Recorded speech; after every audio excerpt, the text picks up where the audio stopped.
Hello hi guys, welcome to Vinayak believers classes. Okay so students, I hope आप लोगों को मेरे वीडियोस अच्छे लग रहे होंगे, आप लोग अच्छे से स्टडी कर रहे होंगे। हर वीडियो इम्पोर्टेंट है आप लोगों के लिए, सो देखना नहीं भूलिएगा। नए स्टूडेंट्स जो भी हैं इस चैनल पर, जो आज फर्स्ट टाइम देख रहे हैं, वो चैनल को सब्सक्राइब कीजिए ताकि आपको सभी वीडियोज़ या नोटिफिकेशंस जो हैं वो मिलते रहें। एंड जो आज का वीडियो है वो भी आपके लिए उतना ही इम्पोर्टेंट है, इक्वल इम्पोर्टेंट है जितने कि दूसरे वीडियोज़ इम्पोर्टेंट है। सो वीडियोज़ देखना नहीं भूलिएगा।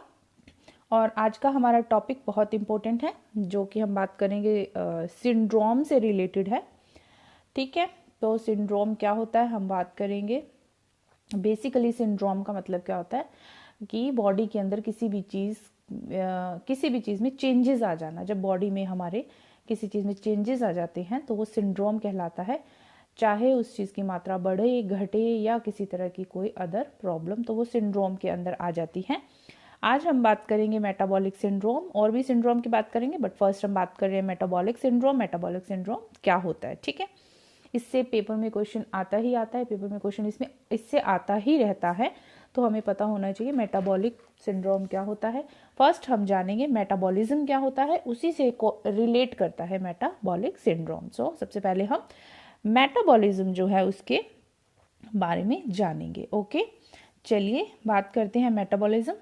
तो मेटाबॉलिज्म क्या है, हिंदी में बोलते हैं उपापचय, और इंग्लिश में बोला जाता है बेसिकली मेटाबॉलिज्म। तो इसका मीनिंग क्या है, देखिए, शरीर के अंदर भोजन का एनर्जी में बदलना ही क्या होता है, मेटाबॉलिज्म। जब हम खाना खाते हैं, फूड लेते हैं, उसके बाद जब फूड लेने के बाद जो एनर्जी में चेंज होता है फूड, ठीक है, जो भी प्रोसेस चलता है वो होता है मेटाबॉलिज्म, यानी कि चयापचय कहलाता है वो। ठीक है, ये ध्यान रखिएगा। मीन्स कि जैसे हमने खाना खाया, फिर वो अपने सिंपल फॉर्म में है ना, वो ब्रेक होता है, देन एब्जॉर्ब होता है न्यूट्रिशन, और फिर ब्लड के थ्रू पूरी बॉडी में जहाँ भी जिस न्यूट्रिशन की ज़रूरत है वहाँ उसकी कमी को पूरा किया जाता है।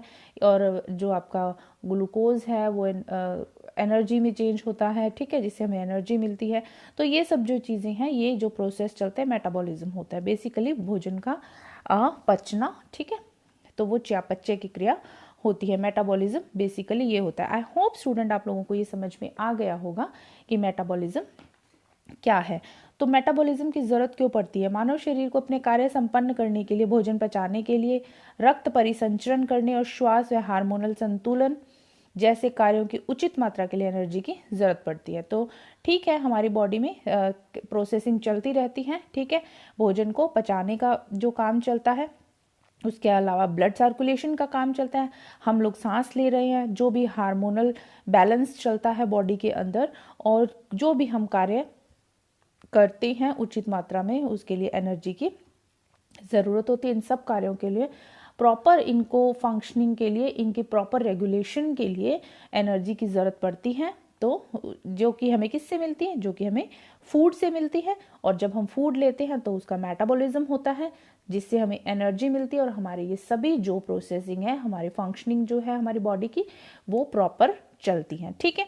तो ये है आपके मेटाबॉलिज्म। आई होप स्टूडेंट आपको मेटाबॉलिज्म का मतलब समझ में आ गया होगा। अभी हम जानेंगे कि मेटाबॉलिज्म सिंड्रोम क्या होता है। मेटाबॉलिज्म सिंड्रोम बेसिकली क्या होता है, देखिए, शरीर के अंदर कई रोगों का एक साथ होना। कई रोगों का एक साथ होना मतलब कि बॉडी के अंदर किसी न किसी तरीके के चेंजेस आ जाना, ठीक है, तो वो होता है मेटाबॉलिक सिंड्रोम। वो मेटाबॉलिक जो मेटाबॉलिज्म है हमारा सही तरीके से नहीं हो पा रहा, सही तरीके से कार्य नहीं कर पा रहा है, और जिसकी वजह से बॉडी में किसी तरह की प्रॉब्लम्स आ जाती हैं, कई रोग हो जाते हैं, तो वो मेटाबॉलिक सिंड्रोम के अंदर आता है। तो वो मेटाबॉलिक सिंड्रोम के अंदर बेसिकली आता क्या है, हमें ये जानना जरूरी है, क्योंकि हर तरह की प्रॉब्लम जो है वो मेटाबॉलिक सिंड्रोम के अंदर नहीं आती है, ठीक है। तो हमें ये जानना है कि मेटाबॉलिक सिंड्रोम जो है उसके अंदर क्या आता है। ओके, चलिए देखते हैं। चलिए, मेटाबॉलिक सिंड्रोम के अंदर देखिए, हाइपरटेंशन मीन्स कि हाई बीपी, ठीक है, हाई बीपी आ जाता है। हाई शुगर, ठीक है, मीन्स कि डायबिटीज जो होते हैं, हाई, और फैट एंड कार्बोहाइड्रेट का असंतुलित होना मीन्स डिसबैलेंस हो जाना। जब हाई बीपी हो जाता है, high sugar, fat and carbohydrate असंतुलित होना, ये सब चीज़ें जो है वो मेटाबॉलिक सिंड्रोम के अंदर आती हैं। और ये सब चीज़ें होती कब हैं? जबकि मेटाबॉलिज्म में प्रॉब्लम होती है, जब बॉडी का जो मेटाबॉलिज्म जो है, उपापचय जो है वो सही तरीके से कार्य नहीं करता, तब ये सभी जो प्रॉब्लम्स होती हैं। ठीक है, आई होप स्टूडेंट आप लोगों को समझ में आ गया होगा कि मेटाबॉलिज्म क्या होता है, मेटाबॉलिक सिंड्रोम क्या होता है। ठीक है, ये हमें चीज़ जाननी है। अब देखिए, इतना समझने के बाद अगर आपके सामने क्वेश्चन आता है तो आप उसको कर पाएंगे। देखिए, इससे रिलेटेड मैं एक क्वेश्चन लेकर आई हूँ आपके लिए। देखिए, इनमें से मेटाबॉलिक सिंड्रोम में नहीं आता, तो हमने जो आता है वो पढ़ लिया। ठीक है, नहीं आता तो जब हमारे सामने पेपर में जो क्वेश्चन आएगा इसी तरह का कि हमें मेटाबॉलिक सिंड्रोम में जो चीज़ें नहीं आती हैं तो हमें उसको सेपरेट करना है, तो हम इजीली सेपरेट कर पाएंगे जब हमें ये पता होगा कि क्या चीज़ें मेटाबॉलिक सिंड्रोम में आती हैं। ठीक है, तो देखिए, ऑस्टियोपोरोसिस। ऑस्टियोपोरोसिस क्या है? ऑस्टियोपोरोसिस एक तरह की बोन डिजीज है। ठीक है, बोन्स वीक हो जाना और इस तरह की डिजीज है। ठीक है, कैल्शियम की कमी हो जाना, तो ये आता है ऑस्टियोपोरोसिस। हड्डियों से रिलेटेड जो है वो ऑस्टियोपोरोसिस जो है वो बीमारी है। ठीक है, सो नेक्स्ट हम बात करेंगे डिसलिपिडीमिया। डिसलिपिडीमिया क्या होता है? देखिए, डिसलिपिडीमिया होता है कि जब ब्लड के अंदर लिपिड का जो लेवल है, ठीक है, उसका घटना, या तो वो घट जाएगा, ठीक है, ब्लड के अंदर, या फिर वो बढ़ जाएगा। तो लिपिड का ब्लड के अंदर घटना या बढ़ना, तो ये होता है डिसलिपिडीमिया। मीन्स कि जो बैलेंस है वो सही नहीं है, या तो लिपिड जो है वो ब्लड के अंदर घट रहा है या फिर बढ़ रहा है। ठीक है, तो ये होता है डिसलिपिडीमिया। ये भी एक तरह का क्या है? मेटाबॉलिक सिंड्रोम है, जो कि हमने अभी पढ़ा, जिसके अंदर हम बात कर रहे थे हाई शुगर और जो हाई बीपी है। ठीक है, इस तरह की प्रॉब्लम्स, तो ये जो है डिसलिपिडीमिया उसी के अंदर आता है। ठीक है, नेक्स्ट चलते हैं इचीमिया। इचीमिया की बात करें तो ये एल नहीं है यहाँ पर। ठीक है, बेसिकली ये इसकी स्पेलिंग है, राइट जो है वो यही है, आई एस आएगा, एस साइलेंट होता है, तो इचीमिया। ठीक है, इसकी हम बात करते हैं तो इचीमिया बेसिकली क्या है? ये है आपके ब्लड से रिलेटेड डिजीज है। ठीक है, फर्स्ट थिंग ब्लड से रिलेटेड डिजीज है। अगर मैच में आए तो ये इस तरह से भी आ सकता है कि किससे रिलेटेड डिजीज है, तो ये ब्लड से रिलेटेड है। अब ब्लड संबंधी समस्या कैसे है ये? कि बॉडी के क्या होता है कि इसके अंदर बॉडी के किसी भी भाग के, ठीक है, बॉडी के किसी भी भाग के ऊतकों में, ठीक है, टिश्यूज जो होते हैं, ठीक है, बॉडी में जो टिश्यूज होते हैं, किसी भी टिश्यूज में क्या होता है कि जो ब्लड होता है वो नहीं पहुंचता। ठीक है, और जब नहीं पहुंचता तो वहां पर क्या हो जाती है, उस कारण से सेल्स जो होती हैं वहां की, उसके अंदर O2 की, ठीक है, उसके अंदर O2 की और ग्लूकोज की, दोनों की क्या हो जाती है? कमी हो जाती है। ठीक है, ये बात ध्यान रखिएगा आप। इचीमिया में क्या हो जाता है? टिश्यूज, किसी बॉडी के किसी भी भाग के टिश्यू में आपके जो O2 है और ग्लूकोज जो है उसकी कमी हो जाती है। वहां पर ब्लड नहीं पहुंचता तो O2 की और ग्लूकोज की कमी हो जाती है, तो वो जो सिचुएशन होती है उसको बोलते हैं इचीमिया। क्योंकि आपको पता है कि ब्लड के अंदर जो टिश्यूज के अंदर ग्लूकोज का और O2 का होना ज़रूरी है, ब्लड में होता है, ब्लड के थ्रू वो पहुंचता है। तो जब ब्लड वहाँ पर उस टिश्यू के तक ब्लड की आपूर्ति नहीं हो पाती प्रॉपरली, तो वहाँ पर O2 और ग्लूकोज की कमी हो जाती है। वो स्थिति क्या होती है? इचीमिया। और इसको हिंदी में क्या बोलते हैं? हिंदी में इसको बोलते हैं, मैं यहाँ लिख देती हूँ, हिंदी में इसको बोलते हैं स्थानिक, ठीक है, स्थानिक अरक्तता। ठीक है, इस नाम से आपको हिंदी में ये लिखा हुआ मिलेगा, इंग्लिश में बोलते हैं इचीमिया। तो ये ध्यान रखिएगा। नेक्स्ट आता है ओबेसिटी। ओबेसिटी आपको पता है, मोटापा। ओके, नेक्स्ट आता है थ्रोम्बोसिस। थ्रोम्बोसिस जो है आपके, इसमें क्या होता है? इसमें आपके बॉडी के किसी भी भाग में, ठीक है, बॉडी के किसी भी भाग में ब्लड का एक क्लॉट हो जाता है, ठीक है, और वो क्लॉट जो है ब्लड सर्कुलेशन के थ्रू पूरी बॉडी में सर्कुलेट होता रहता है, घूमता रहता है, कहीं भी पहुंच जाता है, तो वो होती है थ्रोम्बोसिस की स्थिति। नेक्स्ट आता है इंसुलिन रेसिस्टेंस। सो इंसुलिन रेसिस्टेंस आपको पता ही है कि इंसुलिन की जो है वो कमी होती रहती है, इंसुलिन प्रॉपरली नहीं, जो ये एक हार्मोन है, तो ये इंसुलिन जो है हार्मोन प्रॉपरली नहीं निकलता, कम निकलता है, या ठीक है, तो ये इस तरह से जो इंसुलिन रेसिस्टेंस है ये चीज़ आ जाती है। तो अब हमें बात करनी है कि metabolic syndrome. I hope student आप लोगों को ये समझ में आ गया होगा सबका मतलब क्या होता है। अब मतलब समझ में आ गया तो आप लोगों को ईजी भी हो जाएगा निकालना इसमें से। तो चलिए देखते हैं मेटाबॉलिक सिंड्रोम में क्या नहीं आता। तो आंसर देखिए क्या है इसका, मेटाबॉलिक सिंड्रोम में हमारे ऑस्टियोपोरोसिस नहीं आता, ये हड्डी से रिलेटेड रोग है। थ्रोम्बोसिस नहीं आता, ठीक है, क्योंकि ये ब्लड क्लॉट हो जाता है, पूरी बॉडी में घूमता रहता है, ठीक है। और दूसरा आपके इचीमिया जो है वो नहीं आता, ठीक है। ये 3 चीज़ें जो है वो इसके अंदर नहीं आती। उसके अलावा आपके इंसुलिन रेसिस्टेंस, ठीक है, उसके अलावा ओबेसिटी और डिसलिपिडीमिया, ये जो 3 चीज़ें हैं ये आपके उसके अंदर मेटाबॉलिक सिंड्रोम के अंदर प्रेजेंट है, ठीक है। लेकिन जो नहीं प्रेजेंट है वो ये 3 चीज़ें नहीं है। पेपर में इस तरह से आ जाता है, सेपरेट करना। ये भी आ सकता है कि कौन सा आता है, ये भी आ सकता है कि कौन सा नहीं आता है, ठीक है। तो आप लोगों को आता है पता होगा तो आप नहीं आता को इजीली सेपरेट कर पाएंगे। स्टूडेंट आई होप आप लोगों को समझ में आ गया होगा बेसिकली मैं आपको क्या समझाना चाह रही हूँ, ठीक है। चलिए नेक्स्ट चलते हैं, हम डाउन सिंड्रोम की बात करते हैं। ये भी एक तरह का सिंड्रोम है, ठीक है। तो स्टूडेंट्स नॉर्मली कंफ्यूज हो जाते हैं सिंड्रोम कौन सा क्या सिंड्रोम है, किससे रिलेट करता है। तो हम बात करते हैं उन्हीं की। मेटाबॉलिक सिंड्रोम हमारा हो चुका है, अब बात करते हैं डाउन सिंड्रोम की। तो डाउन सिंड्रोम में क्या होता है, देखिए ये है आपके गुणसूत्रों से संबंधित, ठीक है। गुणसूत्रों से संबंधित कैसे है ये, हम देखते हैं इसके अंदर। देखिए गुणसूत्रों से संबंधित कैसे है ये, देखिए एक तरह का सिंड्रोम जो है ये होता है जब किसी भी जीव के अंदर गुणसूत्रों की संख्या में जब परिवर्तन हो जाता है, ठीक है, संख्या में परिवर्तन होता है तो उसको क्या बोलते हैं आपके, वो एक तरह का सिंड्रोम ही होता है, उसको हिट्रोप्लॉइडी, ठीक है, बोला जाता है। तो बात करते हैं, ये देखिए 2 तरह के होते हैं, एक एन्यूप्लॉइडी एक एनप्लॉइडी। तो इसके अंदर असगुणिता, ठीक है। तो एन्यूप्लॉइडी जो होता है उसके अंदर 3 तरह के सिंड्रोम आते हैं जिसकी हम बात कर रहे हैं। अब देखते हैं हम इसके अंदर जो एन्यूप्लॉइडी है उसमें 3 तरह के जो सिंड्रोम है। फर्स्ट बात कर रहे हैं डाउन सिंड्रोम की, गुणसूत्रों से संबंधित है। अब इसके अंदर जब गुणसूत्रों में चेंजेस आ जाते हैं तब ये सिंड्रोम पता है कि हो जाता।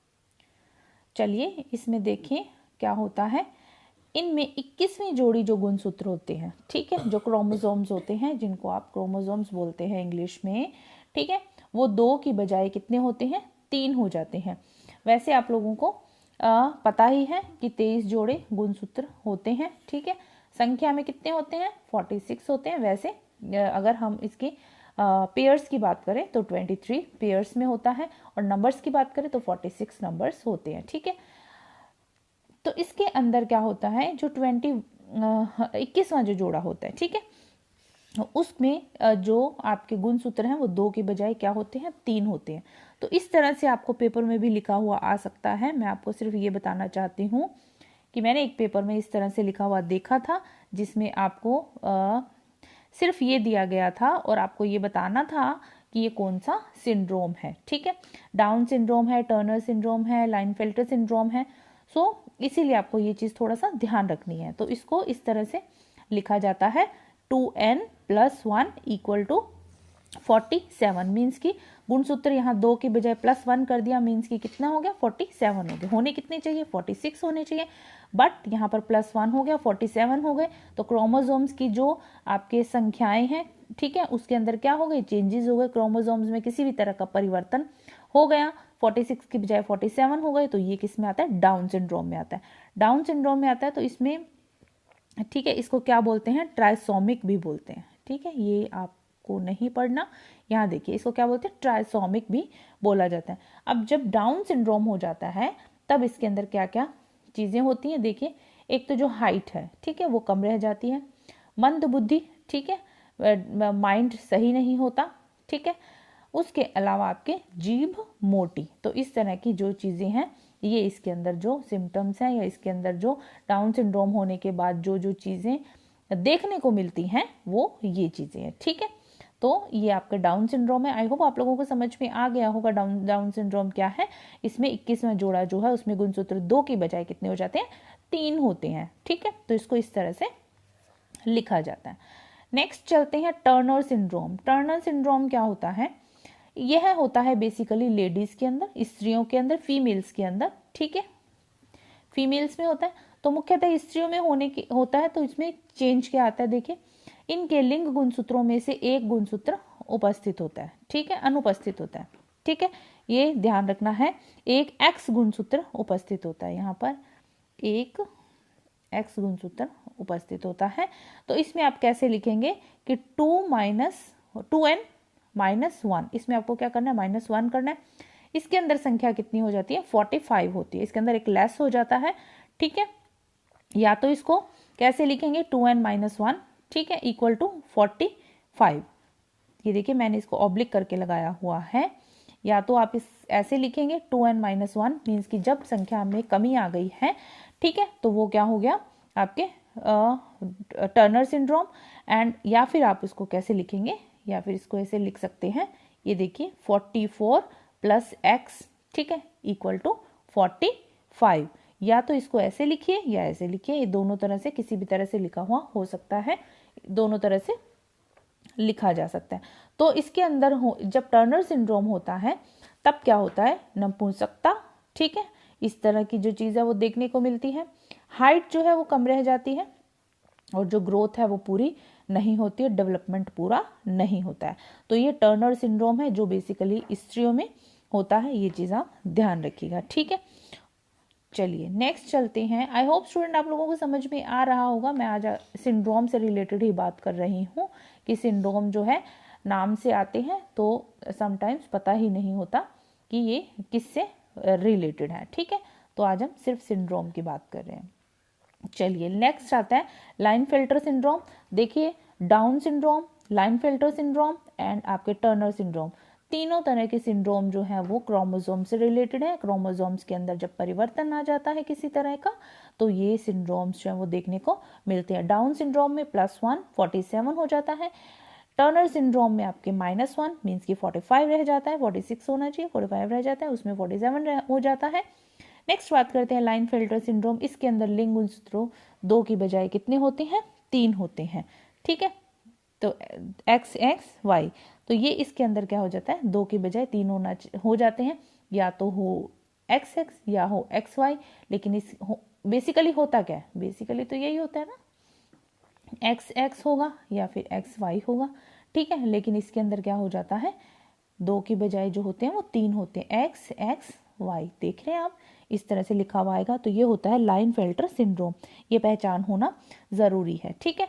इसके अंदर क्या होता है आपके, देखिए इसके अंदर शरीर जो है वो पुरुष जैसा हो जाता है। जब इस तरह का सिंड्रोम होता है, क्रोमोसोम्स की संख्याएं इस तरह से हो जाती हैं, 2 की बजाय क्रोमोसोम्स 3 हो जाते हैं, तब क्या होता है, शरीर पुरुष जैसा हो जाता है, परंतु लिंग जो है वो अल्प विकसित होता है। मीन्स की बॉडी तो हो जाता है मेल की तरह, लेकिन जो उनका जेंडर है, लिंग जो है उनका, वो पूरी तरह से विकसित नहीं हो पाता, और पूरी तरह से विकसित ना होने की वजह से उसमें स्पर्म्स नहीं बनते हैं, ठीक है। ये चीज़ आप ध्यान रखिएगा।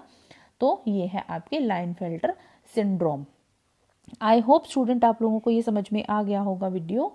और मैं ये वीडियो सिंड्रोम से रिलेटेड ही लेकर आई थी, पेपर में मैच करना भी आ जाता है और आपसे ये भी पूछा जा सकता है कि ये किससे रिलेट करता है, किससे संबंधित है। सो आपको ध्यान रखनी है चीज़ें, ठीक है।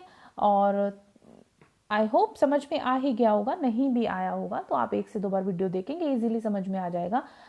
मैंने पूरी कोशिश की है कि आप लोगों को इजी से इजी लैंग्वेज में समझाया जाए। So thank you so much for watching. बने रहिए, पढ़ते रहिए एंड डेली अपडेट के लिए आप टेलीग्राम ज्वाइन कर सकते हैं, वहाँ पर मैं वीडियोस डालती हूँ एंड वहाँ पर मैं आप जो नोट्स हैं उनके PDF भी डालती हूँ। जिसको चाहिए वो टेलीग्राम ज्वाइन कर सकते हैं और नोट्स ले सकते हैं वहाँ से। और ज़्यादा से ज़्यादा शेयर कीजिए ताकि आप जिस तरह से आप इस चीज़ को कि आपके लिए यूज़फुल है, आपको फ़ायदा मिलेगा तो दूसरों को भी फ़ायदा मिलना चाहिए। Thank you so much, bye.